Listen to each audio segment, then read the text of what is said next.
الو سلام علیکم برادرها، خوش آمدید به کانال ما. مرحبا، یک دیل لایک میزنید، پادپیساسی فراموش نمونید. کسایی که پادپیساسی کردگینی ویدیو تکشن ساله اسماعیلوف مراد در رایتون خبرهای خوشه.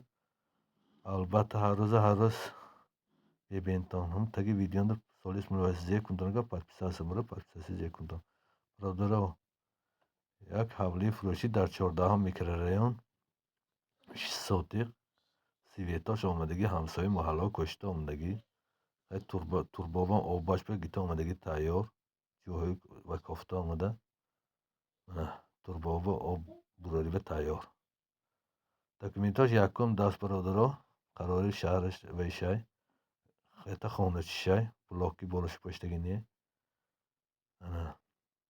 Агар харидораи аниқ бошатон, агар бародаро телефон кутан, номери телефон экрананда ҳай.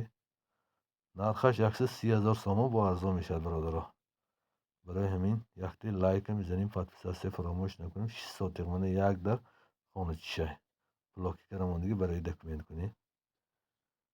خریدار انیق باشن تلفن کنتون، پادپیساسی فراموش نکنتون، لایک البته فراموش نکنتون برادرها. برای دستگیری یک جهان تشکر و منتدار.